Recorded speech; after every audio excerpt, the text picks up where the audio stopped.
I'm on 110th Street and I'm going to my favorite restaurant, which is Miss Mamie, Spoonbread 2, and they serve the best authentic Southern cooking.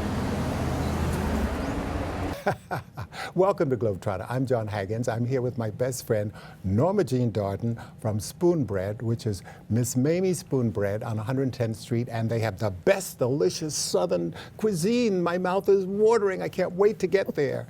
And I also want to mention that GlobeTrotter received the Best Entertainment Award of 2016, and it was such an incredible night. It was all red carpet, just an incredible event at Brick, which is amazing. I mean, they really put it all together. I love it. And I'm so excited to talk to you about your food, which is so exciting. I mean, just, you know, my mouth is watering. It's just wonderful. So tell me, what was the inspiration? Well, first of all, congratulations on your award. That is spectacular. Well, thank you so much. I'm so excited about it, but I'm more excited about having your food, you know. Oh, thank you. You also actually wrote Spoonbread, which was the inspiration for the restaurant. Absolutely. My sister, Carole Darden Lloyd, and I wrote a book called Spoonbread and Strawberry Wine. Right. And that started us on our path to catering and to having the restaurant. And it's amazing. You've had 3 presidents who've come through and eaten your food, which is amazing. I mean, you think about, I mean, that's royalty coming into your restaurant. It is for a humble little place and humble little women like we are. Humble, hardly.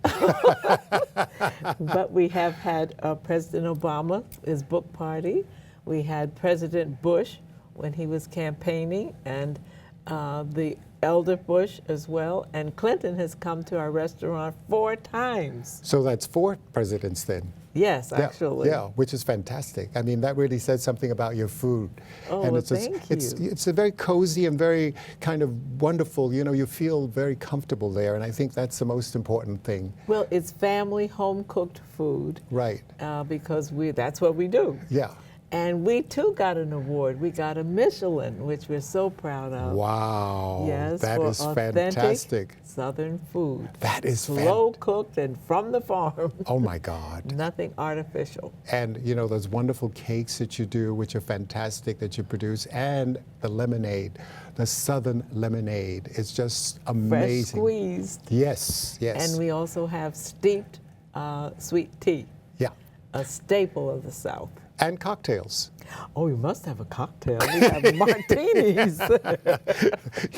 and you know, the other thing I think is amazing is that you made the transition from modeling into the food business. Well, thanks to you, I was a very popular model. You were the first one to hire me. Really? I did your fashion show first in my life. Oh my God.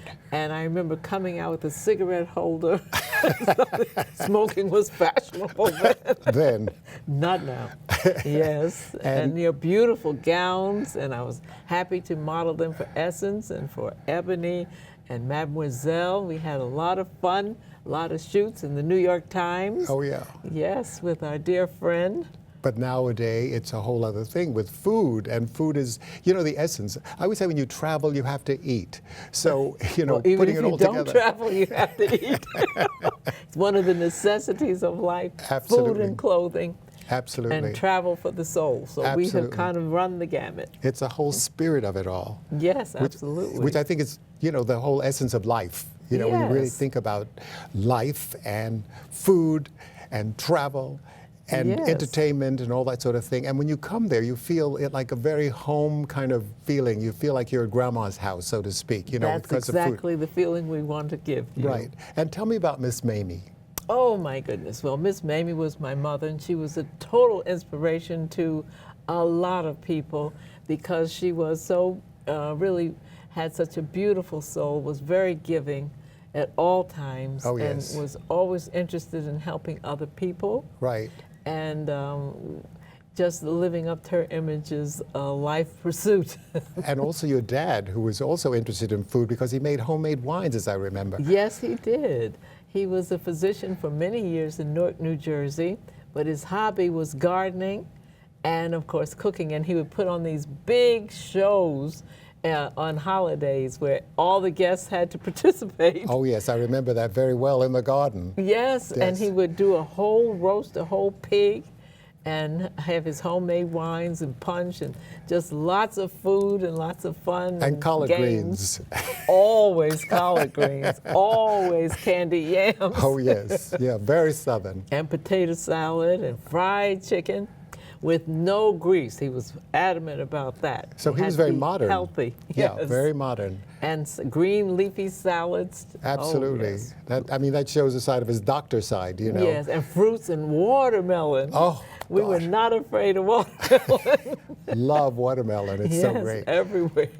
But I think the whole idea of having people, it was such a great gathering. You'd have like 100 people coming in and sharing this particular holiday or the holidays with the family. And that's very Southern too. Now, where's your father? Where was he from? Wilson, North Carolina, a little town near Raleigh, Durham. Well, that obviously shows with the food and, you know, the tradition, and he carried on, and you're carrying on the tradition with your Southern cooking. Yes, trying to. Yeah. The interesting thing is our father never told us about his parents very much. Oh, really? And we were grown women when we discovered that his father was 9 years old when he was freed from slavery. Really? We never knew that our grandfather was a slave and that we were only one generation removed. Wow. And so that is what encouraged us to go visit our relatives, get their stories and pictures, and put it in our book, Spoonbread and Strawberry Wine. So you travel all around the country, Yes. meeting all these people, getting their recipes, testing the food, Yeah, that was the fun part. and coming back and putting it all together. And the first book was produced by Doubleday, Yes. which I think is amazing. I mean, everybody, and you got a wonderful note, a personally written note from Jacqueline Kennedy Onassis, Yes. which is something that you can treasure, that she thought your book was very special. Yes. And it was very special to us because I had been a great admirer of hers. Yes, and she worked at Indeed. Doubleday as well. Yes. Yeah. And she'd done a book with her sister. Yes. And Lee. so, yes, with Right. Lee Raswell. Right. And so to get a compliment from her meant a lot. Oh, yes. That's something you can Yes. always treasure. You know, I think the Yes. wonderful thing is to go forward. What's in the future now? Well, the book is coming back out, Right. and I have enjoyed a long relationship with Wynton Marsalis at Dizzy's Club Coca-Cola. Oh, yes. I was his initial menu consultant Right. on the food of Dizzy's, which we did very much like our book. We traced Dizzy's roots and found out what he liked to eat when we initially put that menu together How wonderful. for him there. Yeah. And So you can have jazz and you can have great food. yes. Yeah, why not? Right here at Lincoln Center. It's wonderful. And my nephew has opened a place in Brooklyn called Cow and Clover. Oh, where did that name come from? You'd have to ask him. But it's memorable. Oh, yes. Yes, indeed. So he's carrying forth there. So the next generation has started. Right, and he has 2 children? He has a little boy, Raphael, and a girl, Jolie. Right, how wonderful. Yes, so everyone's great. You know, it's amazing when you see them before they're born, and then they grow up, and, you know, the next thing, they're opening restaurants. Yes, indeed. It's wonderful. Yes. And, you know, I'm so excited to have you on the show and to share this whole experience of cooking and Southern dishes and the whole spirit of the whole thing and carrying on a tradition, which I think is wonderful. Well, I thank you so much for having me. It's such a thrill because I remember those gorgeous gowns that you did for all the stars. Oh, that's history. And now you're a star yourself and a world traveler. I don't know any corner of the globe you haven't investigated. Well, you know, we keep trying. Yes. And I think that's so wonderful because, you know, I say people make a difference when you travel. And when you see all these people, you meet all these people, and you try all the different food, and you have to open your mind, and you just really learn to just love it all. Yes, peace on earth, goodwill to men Exactly. and women. Exactly. Thank you so much. Well, thank you so much for having me. Chasing Wild Ass. Oh, it's not what you're thinking. It's a narrative of my travel around the world. I have interspersed photos and aromatic recipes, which allows you to dream, discover, and rediscover these great destinations around the world. The title of the book came about while we were chasing jackasses in Kutch Wild Ass Sanctuary in Gujarat, India. And I thought that was a great title for the book. This is food for the soul. Not only does it allow you to dream, it's adventure. its history, its culinary, its culture, with a sense of humor to spice it up. Chasing wild ass is a celebration of life. You have to live each day as if it's your last. Remember, my world is your world. So get up, get out, and travel! You know, nothing is more wonderful than travel. And I'm sitting here with Johanna Ali, and he is the managing director for the Malaysian Tourist Office. And Malaysia is one of my favorite places to go because there's so much to see, so much to do, and the culture is fantastic. The food is exquisite. I mean, what could be better than that? Tell me about Malaysia. Malaysia is far away from here actually. Oh yes, 18 hours. 18 hours, you only can reach there by 18 hours, a minimum. But then once you reach there, I can say that it's like a... It's heaven. Yeah, it's like a paradise. Yeah, it is. With the warm weather, right? With the nice people there, and then the good food, the nature, adventure, everything. But not only that, you know, it's not just Kuala Lumpur with the towers that we have behind us, which everybody knows are the largest twin towers in the world. But you have like Langkawi. We're here on this beautiful beach in Langkawi. It's so pristine at the Majaya Hotel and Resort. Langkawi is an archipelago, and it's made of 99 islands on Malaysia's west coast.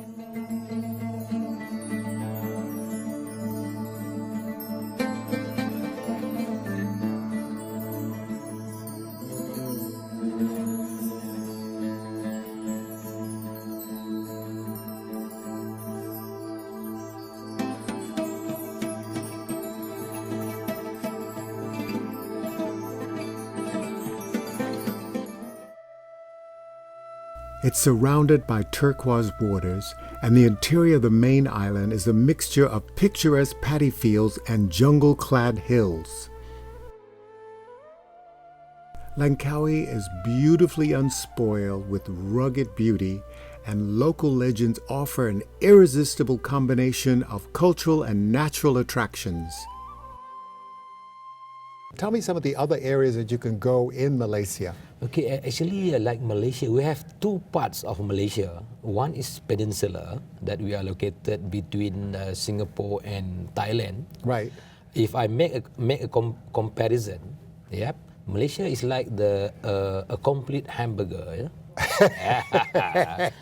Because if you look at how people make the meat of the hamburger, right, they have to put everything inside. Right. The ingredient. The main is the meat, right, and then everything they have to be there, and then make the meat, right, and then you cannot call it hamburger. You only can call it hamburger when you have the meat between the two bread. Right. Yeah. Yeah. So maybe I can say that like Singapore is the down bread, Thailand is the top bread, Malaysia are in between. Kuching is the capital city of Sarawak, and it's known as the Cat City. This is the oldest Chinese temple in Kuching, and their various sources give different dates on when it was built. However, all agree it was built before the 19th century. Borneo is the third largest island in the world. It's wonderful. Yeah, that one is something different. And those parks, those natural parks are amazing. We have two UNESCO heritage park there, heritage site. One is Mulu National Park, right, and then the other one is the Mount Kinabalu National Park. Fabulous, fabulous. Yes. Yeah. But then when you're in the city of Kuala Lumpur, there's so many things to go and see. With the height of 1,453 feet, one of the world's tallest twin towers arise above the skyline of Kuala Lumpur. They are called the Petronas Towers, and inevitably they have become the symbol of the astonishing growth that has taken place in Malaysia over the last 2 decades. Visitors can tour the Sky Bridge for a view of the city and then travel to the top for the most spectacular view of the towers and the city.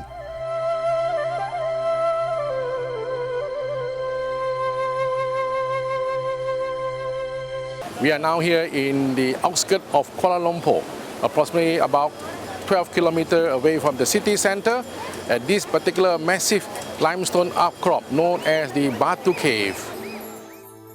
The Batu Caves is a limestone hill which is made up of a series of caves and cave temples. It's located in the Gombak district. It's north of Kuala Lumpur. Its name was taken from the Batu River, which flows past the hill.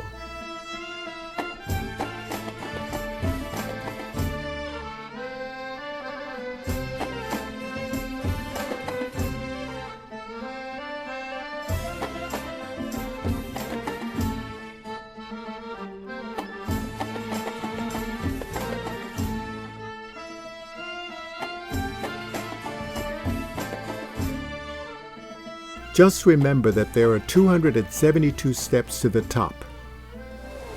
Within these massive outcrops of the limestone, we have numbers of caves around. And one of the main caves, which has been done up by the Hindu of the Indian race into a beautiful Hindu temple dedicated to the son of Siva, known as Muruga.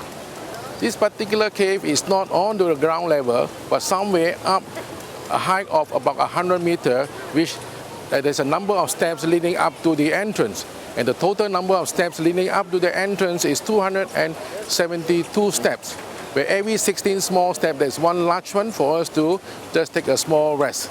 And then we continue up into the cave entrance. And within the cave entrance, as you enter, then there is a temple inside this particular temple. You know, there's nothing more wonderful than being here in Kuala Lumpur, and we're at the Batu Caves, and we're going up 272 steps to the top. It takes a lot of strength, a lot of energy, and a lot of yoga breathing to get to the top. But at the top, there's a great surprise of an Indian temple. I'm so excited. I can't wait to go. But along the way, you will find that sometimes we also encounter some of those animals which may make themselves at home in this massive outcrop, and they are none other than the monkeys. Yeah. The statue of Lord Murugan is the tallest statue in the world, and it stands 141 feet at the foot of the Batu Caves.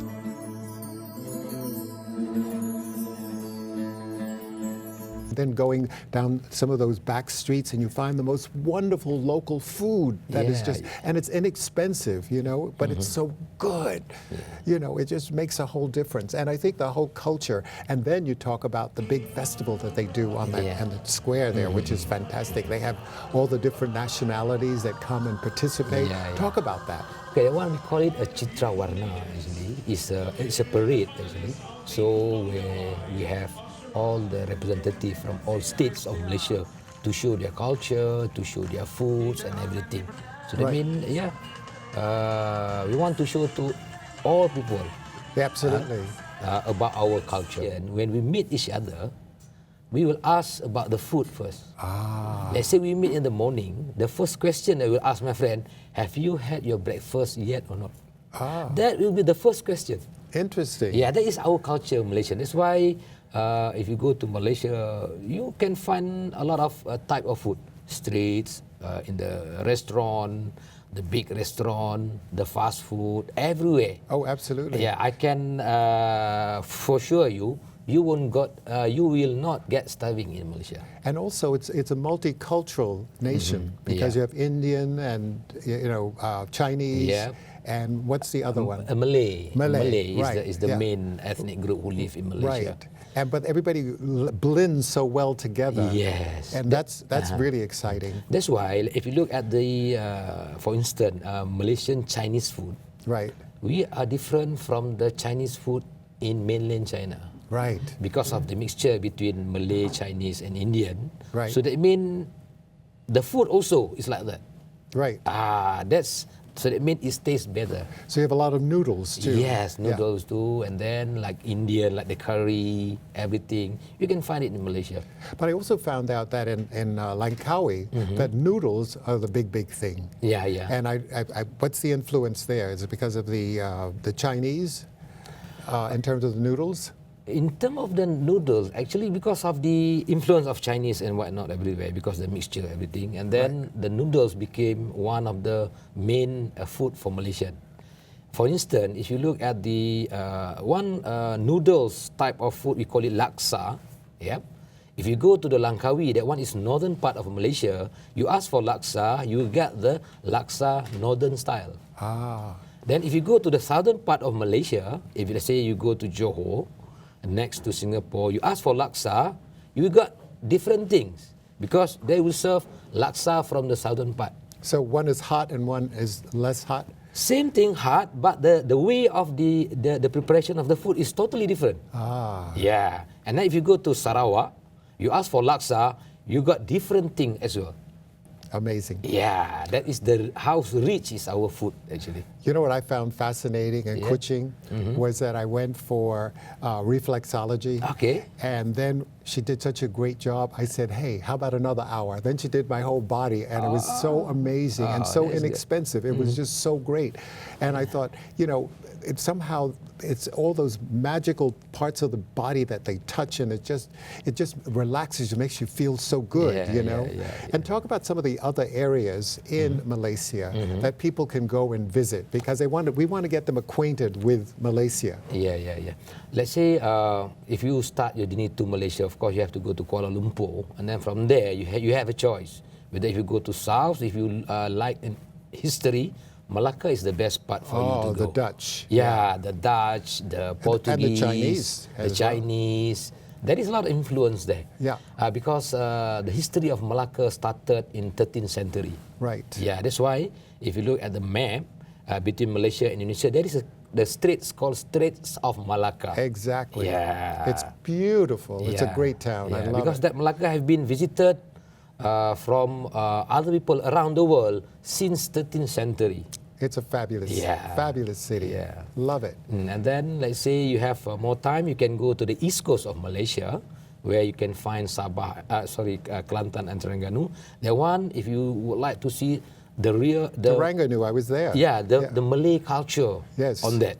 That is very fantastic. And they have a beautiful museum there. Yeah, and then the island also there is very nice. Yeah. Yep. It's Redang, I think it's called. Redang, Perhentian. My memory's working. Yeah. You were there. It's amazing. Yeah. You were there.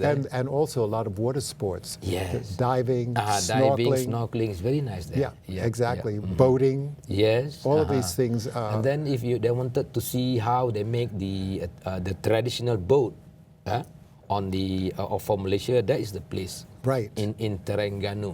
Yeah. Terengganu. That was a very difficult one for me to pronounce initially, To but I pronounce, finally got it out. Yeah, because Malaysia, we have the long name, and then pretty hard for you to remember. No, I remember it. Once I learned how to pronounce it, you know. Yeah. But it was just such a great experience traveling through the various parts, you know, and also Putrajaya. Putrajaya. Yeah, which is that whole new town. Yes. Where basically the government is settled in. That is what we call it administrative area. Yes. Same like Washington DC. Exactly. That is how. It's a beautiful town, and it's a new town. Yeah, new towns. I mean, we can plan very well. That's the thing. Yeah. Yeah, but there's so much to see within the country, you know, and you know, I think from a traditional point, learning about the culture, learning about the food, learning about the activities that you can do while you're there. Even in the city, again, in Kuala Lumpur, there's just so much to do in the city because it's a rapid metropolis where everybody's moving around and doing things and excited. It's like New York City. You know? Yeah, I can say that. One thing, like if the people go to Kuala Lumpur, one thing they should go is we call it Selangor Pewter. This is the Royal Selangor Pewter Factory, and it's just outside of Kuala Lumpur. The Royal Selangor Pewter Factory and Museum is worth a visit. I learned that Kuala Lumpur was once a town for mining tin, and today it's a thriving metropolis.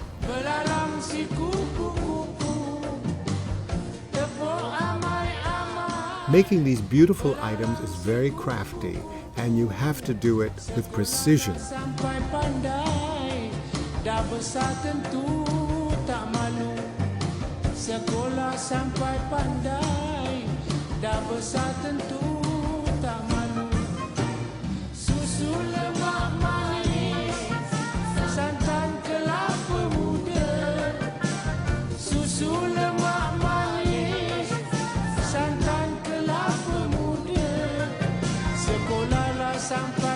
The Pewter Museum has some of the finest precious pieces on display. Some are priceless.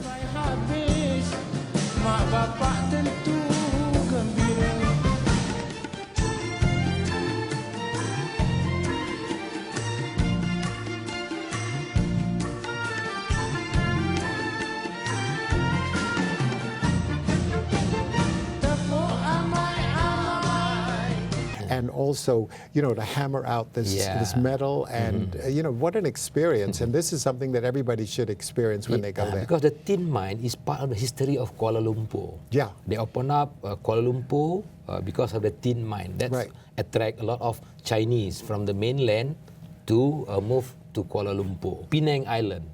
Oh, Penang, yes. Yeah, yes. that one is... That I haven't been yet. That is very nice for the food, for the culture, and then for the sightseeing. That is very nice. Yes. Yep. Yes. It's only about 45 minutes flight from Kuala Lumpur. Yeah. Yeah, and then if you go by land, it takes you about 2.5 or 3 hours, depends on the traffic. Next time. Because Malaysia actually is a very small country compared to America. You are a very huge country, and then we are only, I think, about, well, I can say that is half of New Mexico. That is the size of us. Right. But then we have about 28 million people who live there. Whoa. A mixture of everything. Right. In fact, let's say for the tourist side, Kuala Lumpur, Langkawi, North, East Coast, Sabah and Sarawak on the Borneo Island. Right. It's a lot of things you can see actually. Yes. For instance, in Kota Kinabalu, in Sabah we call it. Right. Or short form we call it KK. KK stands for Kota Kinabalu. So you can see the orangutan there. Oh, yes. Yeah. And then you can see the proboscis monkey. Oh, yes. This kind of monkey, you only can find it in island of Borneo. Oh, really? There is no other part of the world have this kind of monkey. And then that this guy, interesting? you cannot keep in the zoo because of the habitat. Because this kind of monkey, he only eat one kind of leaf. You only can get it by the river. So they mean, and then they live in a group. So they mean one male can cover with the harem, they call it, about 15 to 20 female. Wow. Wow. So this guy is very busy. Yeah. Very busy. Yeah. He can get old very fast, too. He's very busy. So that's the place that people should go there. Well, I can't wait. Yes. And I thank you so much thank you. for sharing the experience of Malaysia. Yeah, and I you. love it, and I can't wait to go back. It's just so wonderful. Remember, my world is your world. So get up, get out, and travel.